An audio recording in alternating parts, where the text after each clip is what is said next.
여기까지 우리를 도우셨다 하고 그 이름을 에벤 에셀이라 하니라. 아멘. 할렐루야. 주님의 은혜가 여러분 가운데 충만하시길 바랍니다. 오늘은 맥추절, 맥추 감사 주일입니다. 이스라엘의 3대 절기 중에 하나입니다. 유월절, 맥추절, 초막절입니다. 그 중에 맥추절, 밀이나 보리를 추수한 후에, 수확한 후에 하나님께 첫 열매를 드리는 추수 감사절입니다. 출애굽기 23장 16절에 보면 맥추절을 지키라.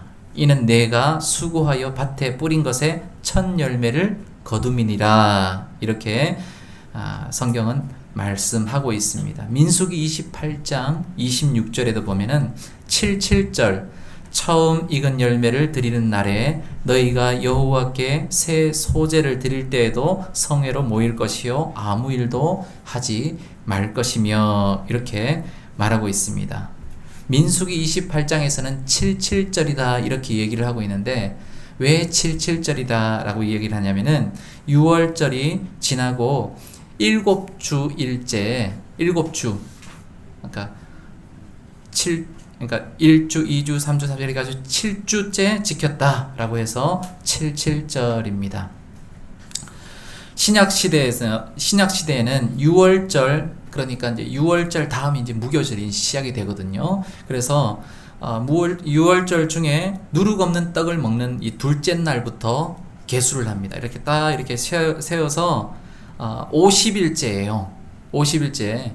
그래서 7이 49 해가지고 이렇게 49잖아요. 그런데 거기에다가 그 하루 전을 더하면은 50일이거든요. 그래서 50일째 지켰기 때문에 오순절이라고 이렇게 또 얘기를 합니다. 구약에 이렇게 계산법으로 하면은. 그래서 맥추절, 77절, 오순절 다 같은 말입니다. 양력으로는 5월, 6월경이 되는 것입니다. 밀과 보리를 추수할 그때. 열매를 주셔서 수확하게 하신 하나님께 감사하는 추수감사주일로 하나님께 나아가는 우리 시대에 이렇게 새롭게 지금 신약 시대에 지금 현재 시대에 지금 밀이나 보리를 추수하지 않지만 우리가 지난 이 반년을 돌아볼 때 하나님께서 지혜를 주시고 힘을 주시고 능력을 주시고 우리를 인도하시고 보호하셔서 우리가 학교에서 성적이 잘 나오게 하시고 학교를 잘 다니게 하시고 또 우리 직장에서 하나님께서 직장을 잘 인도하셔서 잘 다니게 하시고 또 사업장에서 하나님께서 잘 이끌어 주셔서 여기까지 보호하시고 채워주시고 인도하신 그 하나님의 은혜에 감사하는 그러한 날이다 이렇게 기억하시면 되겠습니다. 여러분 오늘 더더욱 감사로 주님께 나아가시는 여러분 되시기 바랍니다. 오늘 하나님께서 이 말씀으로 사무엘상 말씀으로 우리에게 주셨는데 첫 번째는 여호와만 섬기라. 자 따라합시다. 여호와만 섬기라. 여호와만 섬기겠습니다. 우리 3절 4절 같이 읽어보겠습니다. 시작. 사무엘이 이스라엘 온 족속에게 말하여 이르되 만일 너희가 전심으로 여호와께 돌아오려거든 이방 신들과 아스타롯을 너희 중에서 제거하고 너희 마음을 여호와께로 향하여 그만을 섬기라. 그리하면 너희를 블레셋 사람의 손에서 건져내시리라. 이에 이스라엘 자손이 바알들과 아스타롯을 제거하고 여호와만을 섬기니라. 아멘. 사무엘이 이스라엘을 다스릴 때 처음으로 한 것이 무엇일까요? 사람들을 미스바라는 곳으로 다 불러 모읍니다. 5절에 보니까 사무엘이 이르되 온 이스라엘은 미스바로 모이라 이렇게 이야기를 합니다. 미스바로 다 모이게 하는 것이죠. 그리고 거기서 여호와 하나님께 나아가는 것입니다. 이스라엘을 다스릴 때 그 사무엘이 보면 이스라엘의 지금 현재의 그 모습들을 보면 바알을 섬기고 아스타롯을 섬기고, 이 바알과 아스타롯은 우상이에요. 하나님이 아닌 다른 신들을 그들이, 이스라엘 백성들이, 그러니까 하나님의 백성들이 섬기고 있었다. 그러니까 한마디로 하나님께로 가야 되는데 다른 길로 가버렸다라는 거예요. 그러니까 하나님이 진노하시는 거죠. 미스바에 모여서 종일 금식하고 거기서 회개의 기도를 하는 것입니다. 사무엘이 이스라엘을 어떻게 통치했는가를 우리는 알 수 있는 것입니다. 오직 하나님만을 바라봐라. 하나님만 바라보는 신앙을 가르치는 것입니다. 이 시대에도 이런 사람이 필요합니다. 목사님들만, 사역자들만 그렇게 가르치는 사람들이 되어야 된다, 이것이 아니라 당연히 지도자들, 영적 지도자들은 그렇게 해야 될 뿐만 아니라 여러분 한 분 한 분도 이런 사무엘과 같은 이런 자들이 되시기를 바랍니다. 그래서 돌아오라. 형제가 또 자매가 이렇게 지치거나 또 넘어져 있거나 또 시험 들거나 그랬을 때는 위로하고 또 격려하고 또 힘을 주고 말씀으로 서로 그렇게 세워가는, 그래서 하나님 나라가 여러분 든든하게 세워지는 여러분 되시길 바랍니다. 지금 이스라엘 백성들이 잃어버린 것은 하나님만을 섬기는 것입니다. 하나님만을 예배하는 신앙입니다. 오직 하나님 신앙을 잃어버린 거예요. 여러분 이거 잃어버리면은, 하나님의 백성이 이거 잃어버리면은 다 잃어버린 거나 같은 거예요. 바알과 아스타롯을 따라가는 거예요. 여러분 이 구약 성경을 이렇게 보면 사사기, 지금 이 사사기 시대잖아요. 사사기 시대를 한마디로 정의를 하면은 왕이 없으므로 사람들이 각기 자기 소견대로, 자기 뜻대로 신앙생활 하는 거예요. 자기가 생각하는 대로, 심지어는 뭐 집에다가 막 신상 갖다 놓고도 자기가 이게 하나님이다 이렇게 섬기는 거예요. 마치 아론이 금신상을 딱 만들어 놓고 이것이 너희를 위해서 너희를 애굽에서 너희를 인도해낸 여호와다 이렇게 하는 것처럼, 모르니까 그렇게 되는 거예요. 그런 바알과 아스타롯을 섬기는 어리석은 그런 백성들, 이럴 때 그런 이 사무엘 선지자와 같은 이런 사람이 나타나고 하나님께서 이런 사람을 사용하시는 것입니다. 이스라엘 백성들은 바알과 아스타롯을 따라가는 것이고, 하나님을 따라가는 것이 아니라, 말씀을 따라 살아가는 것이 아니라 세상을 따라 살아가는 것입니다. 세상을 쫓아가는 것입니다. 그것에 가려져서, 세상의 것에 가려져서 하나님을 보지 못하는 그 믿음을 온전히 잃어버린 그러한 모습이 되어버린 것입니다. 믿음을 잃어버린 그들에게 요구한 것은 뭐냐면은 바알과 아스타롯을 너희 중에서 제거하라 라고 이렇게 말하고 있습니다. 그래서 3절에 보면은 여호와께, 너희가 전심으로 여호와께 돌아오려거든, 전심으로 우리가 하나님께 돌아가려거든 이방신들과 아스타롯을 너희 중에서 뭐하라? 제거하라. 자, 따라합시다. 제거하자. 제거하자. 악을 제거해야 됩니다. 내 안에 있는 하나님이 아닌, 하나님보다 더 사랑하는 것을 제거해야 되는 거예요. 그것을 제거할 때 비로소 하나님의 말씀이 들어오는 거예요. 여러분 생각해 보십시오. 배가 엄청나게 부릅니다. 막 한 숟가락도 안 들어가요, 배가. 근데 이제 뭐 라면을 먹든 집에서 밥을 먹든 어쨌든 막 우리가 밥을 먹으면 그렇게 먹잖아요. 아닙니까? 여러분 반밖에 안 먹습니까? 아니죠. 제가 볼 때는 여러분들 적어도 3분의 2 이상 80% 맛있으면 90%, 때는 95%, 때로는 110%도 드시는 걸로 그런데 예를 들어서 여러분 101%를 내가 먹었습니다. 배가 부르고 조금 더 너무 맛있어 그래서 먹었어요. 그랬는데 누가 우리 그 뷔페 가자라고 해서 뷔페를 따라갔는데 뷔페 문이 딱 열렸어요. 맛있는 음식들이 즐비해 있습니다. 먹을 수 있을까요, 없을까요? 그래도 드신다고요? 할렐루야, 대단하신 분이십니다. 위대하신 분이죠. 위가 크신 분이죠.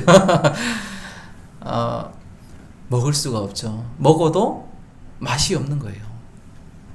그러니까 뭐냐면 내 안에 다른 것들이 계속 여기에 다 채워져 있으면 하나님의 말씀이 들어가도 이게 뭐 그냥 이게 하는 말씀이구나 이런 정도예요. 때로는 들어오질 않고 흘러가는 거예요. 여러분 믿음의 세계 마찬가지입니다. 바알과 아스타롯 이방신들이라고 말했지만 하나님 내가 어떻게 언제 이방신을 섬겼습니까? 나 하나님 믿는 사람인데. 여러분 그런데 우리 그리스도인이 세상을 쫓아가면 하나님이 이렇게 말씀하시는 거예요. 너희 중에서 제거하라. 하나님 아닌 다른 것을 사랑하는 것이 있다면 그것을 내려놓아라. 그것을 제거해라. 그러면 비로소 하나님의 말씀이 들어가서 거기서부터 이제 싹이 나기 시작하는 거예요. 영의 사람이 되는 것입니다. 마태복음 6장 24절에 보면 한 사람이 두 주인을 섬기지 못할지니 혹 이를 미워하고 저를 사랑하거나 혹 이를 중히 여기고 저를 경히 여김이라. 너희가 하나님과 재물을 겸하여 섬기지 못하느니라. 하나님과 재물이라고 예수님은 이렇게 말하고 있습니다. 그런데 나는 돈 별로 안 좋아합니다. 그런데 돈이 아닌 다른 하나님이 아닌 다른 것이라면 그것이 두 주인이다라는 거예요. 그래서 여러분 우리는 두 주인을 섬기지 않기를 바랍니다. 하나가 있다면 그것을 하나님이 아닌 그것이 있다면 제거하시기 바랍니다. 그래서 오직 여호와만 섬기는 여러분 되시길 바랍니다. 두 번째로 하나님만을 찾고 섬길 때에 놀라운 일이 생기는 것입니다. 하나님께서 도우시는 일을 경험하게 되는 것입니다. 우리 6절 같이 읽겠습니다. 시작. 그날 종일 금식하고 거기에서 이르되 우리가 여호와께 범죄하였나이다 하니라. 사무엘이 미스바에서 이스라엘 자손을 다스리니라. 아멘. 우리 8절도 같이 읽겠습니다. 8절 9절 시작. 이스라엘 자손이 사무엘에게 이르되 당신은 우리를 위하여 우리 하나님 여호와께 쉬지 말고 부르짖어 우리를 블레셋 사람들의 손에서 구원하게 하소서 하니 사무엘이 젖 먹는 어린 양 하나를 가져다가 온전한 번제를 여호와께 드리고 이스라엘을 위하여 여호와께 부르짖음에 여호와께서 응답하셨더라. 아멘. 하나님은 자기를 찾는 자들에게 만나 주십니다.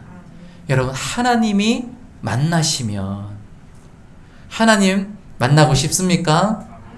아멘입니까? 여러분 하나님 만나면 나는 무너져요 사실은. 왜? 성경에 보면 하나님 만난 사람들이 많이 등장합니다. 하나님 만난 사람들 여러분 보시면은 여러분 사모하시기 바랍니다. 딴 세상 얘기구나 이렇게 생각하지 마시고 나도 하나님을 한번 만나고 싶다. 하나님을 아직 경험하지 못하신 분이라면 기대해야 돼요. 하나님은 하나님을 만나고자 하는 사람에게 만나 주십니다. 잠언서 8장 17절에 나를 사랑하는 자들이 나의 사랑을 입으며 나를 간절히 찾는 자가 나를 만날 것이니라. 여러분 하나님을 사랑하고 사랑해 보시기 바랍니다. 그러면 하나님이 여러분이 사랑하는 그것보다 훨씬 더 여러분을 사랑하시는 줄 믿습니다. 사랑하실 것입니다. 할렐루야. 나를 간절히 찾는 자가 나를 만날 것이니라. 하나님을 간절히 찾고 찾는 자 하나님은 만나 주시는 것입니다. 하나님이 만나 주시면 인생이 바뀝니다. 하나님이 만나 주시면 문제가 해결됩니다. 하나님이 만나 주시면 그 길이 열려지는 것입니다. 하나님을 만나고 하나님과 교통하면 인생의 문이 열리는 것이고 형통한 인생이 되는 것입니다. 시편 1편 3절에 보면은 그는 시냇가에 심은 나무가 철을 따라 열매를 맺으며 그 잎사귀가 마르지 아니함 같으니 그가 하는 모든 일이 다 형통하리로다. 아멘. 하나님께 계속해서 공급받는 거예요. 그는 형통한 삶을 살게 되는 것입니다. 여러분의 인생이 이렇게 되시기를 축원합니다. 형통한 인생이 되시기를 축원합니다. 아멘. 그렇게 하십시오. 문제가 해결되시기를 바랍니다.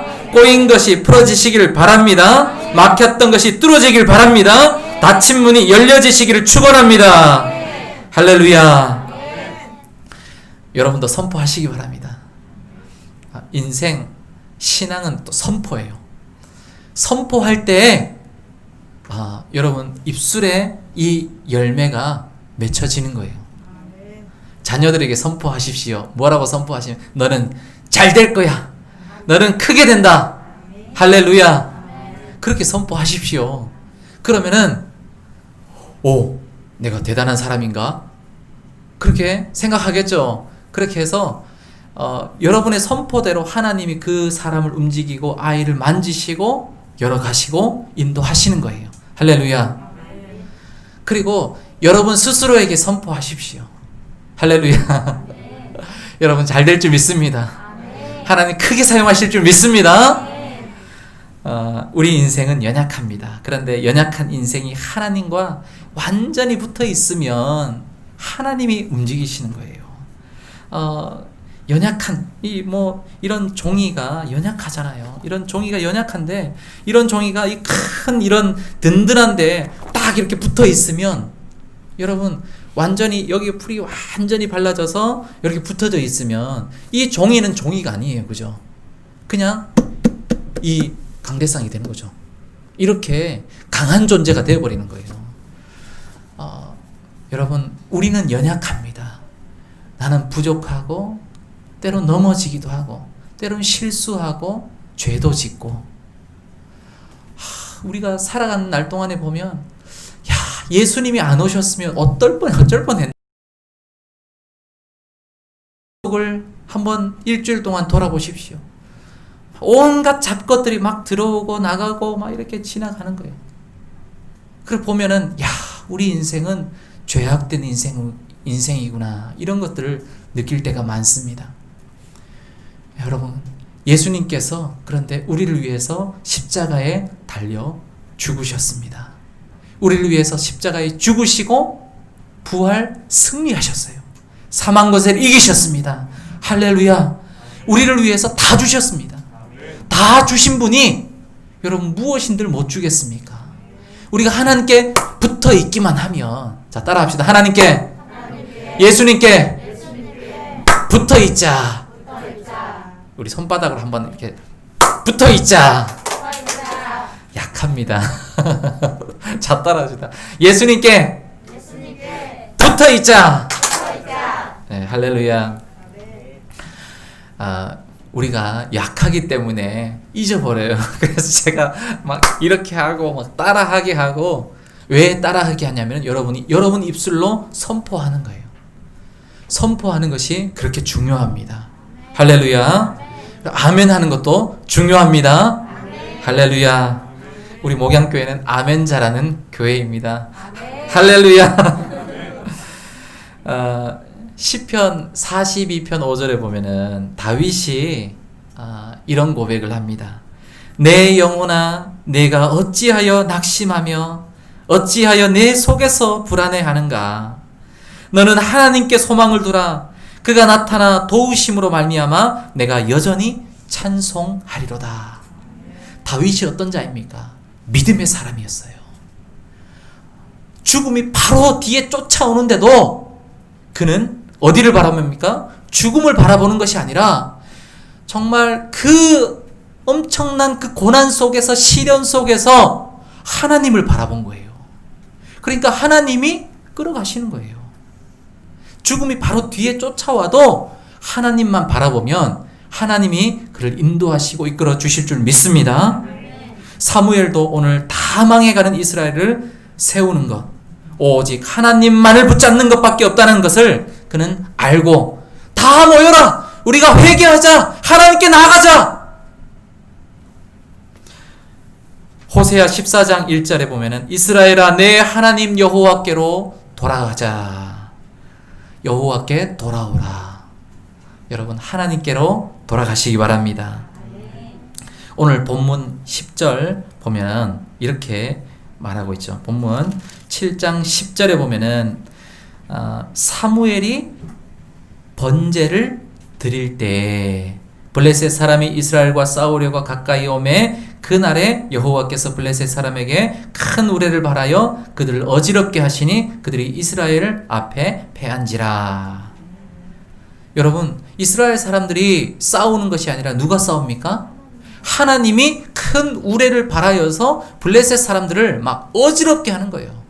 정신없게 만드는 거예요. 그러면서 자중질환, 자기들끼리 막 칼로 치고 막 그렇게 만드는 거예요. 우레를 발하여서. 결국에는 누가 싸우는 것입니까? 하나님이 전쟁의 주인이 되는 거예요. 하나님이 전쟁의 주인이 되어서 블레셋 사람을 다 죽이는 거예요. 잔당들이 쫓아갈 때, 도망갈 때 이스라엘 백성들이, 이스라엘 군사들이 쫓아가서 섬멸하는 거죠. 그런데 여러분, 하나님이 이렇게 일하시는 것은 언제요? 자, 10절에 보면은, 상반절에 보면은 사무엘이 뭐 할 때? 번제를 드릴 때. 여러분, 하나님께 나갈 때, 예배할 때, 그래서 여러분, 예배 신앙이 그렇게 중요하다라는 것입니다. 번제를 드릴 때에 하나님의 기적의 역사가 일어나는 것입니다. 이스라엘을 이기게 하십니다. 승리를 주십니다. 하나님이 대신 싸우십니다. 여러분, 예배 신앙을 온전히 세우시기 바랍니다. 코로나19로 여러분 많이 우리가 좀 해이해지고 또 무너져 있습니다. 한국교회 예배가 많이 그렇게 되어 있습니다. 그래서 심지어는 이런 말들까지 있습니다. 예수님 잘 믿는 사람은 잘 믿는 사람과 좀 이렇게 그냥 설렁설렁 나왔던 사람들이 다 구분되는 시기다, 이렇게까지 이야기를 합니다. 왜? 여러분, 그렇잖아요. 우리가 퀴즈를 하잖아요. 여러분, 퀴즈를 아시는지 모르겠습니다. 이렇게 콩과 콩깍지와 이런 것들을 이렇게 놔두고 이렇게 올리잖아요. 그러면 바람이 불 때 쭉정이는 다 날아가 버립니다. 그런데 알곡들은 어떻게 해요? 알곡들은 바람이 불 때 이렇게 까분다 그러거든요. 이렇게 자꾸 까불면은 알곡들은 점점 안으로 들어와요. 주인의 품 안으로 자꾸 들어오게 돼 있어요. 여러분, 우리 신앙이 여러분 이런 알곡과 같은 신앙이 되시길 바랍니다. 그래서 어떤 시련이 와도, 어떤 시험이 불어닥쳐도 우리 목양교회는 다 그런 분들만 모였어요. 할렐루야. 알곡들만 다 계셔서 헌신된 자들이 많으셔서 그렇게 되시길 바랍니다. 그래서 이 예배 신앙을 잘 지키시고 정말 이 힘들고 어려울 때 우리 막 또 영상으로도 지금 예배 드리고 있어요. 그러니까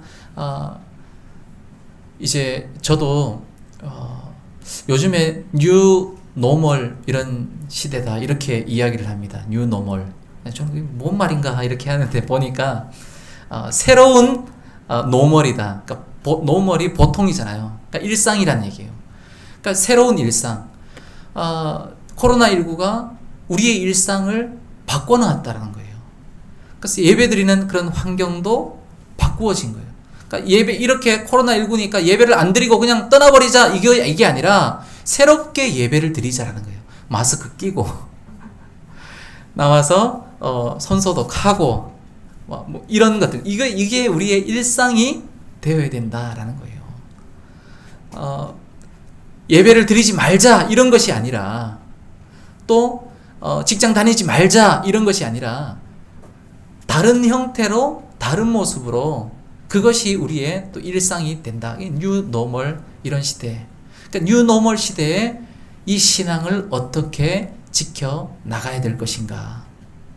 여러분, 우리 그리스도인은 이 마음부터 언제든지 내가 예배하리라. 예배 신앙을 세우시는 여러분 되시길 바랍니다. 회복하실 때 하나님이 역사하는 거예요. 다윗과 같이 예배하면, 여러분, 다윗과 같이만 예배하면 여러분 그 인생은 하나님이 그냥 끌어가시는 거예요. 그 미래도 주장하실 줄 믿습니다. 세 번째, 세상에 없는 감사를 드리자. 따라합시다. 세상에 없는 감사를 드리자. 사무엘상 7장 12절 같이 읽겠습니다. 시작. 사무엘이 돌을 취하여 미스바와 센 사이에 세워 이르되 여호와께서 여기까지 우리를 도우셨다 하고 그 이름을 에벤에셀이라 하니라. 아멘. 따라합시다. 에벤에셀. 무슨 뜻이라고요? 여호와께서 여기까지 우리를 도우셨다. 거기 나오잖아요. 그렇죠? 여호와께서 여기까지 우리를 도우셨다. 이런 의미예요. 원래 지역을 하면은 도움의 돌이란 뜻이죠. 여러분, 여러분에게 도움의 돌, 여러분 도움의 돌을 세우셨습니까? 에벤에셀 여러분에게 있기를 바랍니다. 세상 사람들도 감사라는 말을 쓰기도 합니다. 그런데 그 감사라는 대상이 불분명해요. 어떤 사람에게 감사하기도 하고, 세상 사람들이 감사 얘기를 하는 거 보면은, 이렇게, 예수님 믿나? 아니면 하나님을 아는 사람인가? 이렇게 될 때도 있어요. 그래서 한번 물어봤어요. 예수님 믿으세요? 그러면 예수님 안 믿는다. 이렇게 얘기를 해요. 그런 얘기를 하더라고요. 그런데도 감사라는 말을 쓰기도 하더라고요. 그런데 여러분, 우리는 감사의 대상이 분명하고 명확합니다. 하나님이 지금 여기에 우리와 함께 하시는 줄 믿습니다. 그래서 여러분, 이 사무엘과 같이 사무엘의 이 고백, 얼마나 귀한 고백입니까? 여호와께서 여기까지 도우셨다. 하나님의 손이 나를 이끌어 인도해 주셨다. 얼마나 겸손합니까? 얼마나 감사하는, 세상이 알지 못하는 감사를 하는 것입니다. 세상에 없는 감사인 것입니다. 세상이 알 수도 없고 세상이 알지도 못하는 이 감사. 하나님께서 우리를 구원해 주시고 또 여기까지 인도해 주시는 은혜, 이것을 고백하는 것입니다. 우리는 감사의 대상이 분명하고 감사의 내용도 충분할 뿐만 아니라 우리 인생 통틀어 넘치고 넘치는 것입니다. 감사의 인생, 여러분 감사의 인생이 되시기 바랍니다. 그래서 늘 감사합니다. 감사합니다. 하나님 감사합니다. 자, 이렇게 해봅시다. 하나님 감사합니다. 예수님 감사합니다. 성령님 감사합니다. 그래서 우리가 늘 눈을 감고 언제든지 감사합니다. 감사합니다. 감사합니다. 감사는 슬픔을 이깁니다. 감사는 고난을 이깁니다. 감사는 그리스도인의 승리입니다. 감사는 축복의 걸음입니다. 할렐루야. 감사는 마귀를 물리칩니다. 감사는 능력입니다. 할렐루야. 감사하시기 바랍니다. 하나님께 감사하시고 또 사람들에게 감사하시고 감사로 승리를 열어가시는 우리 사랑하는 목양교회 성도들 다 되시기를 주님의 이름으로 축원합니다. 주님 감사합니다. 오늘 맥주 감사주일에 이렇게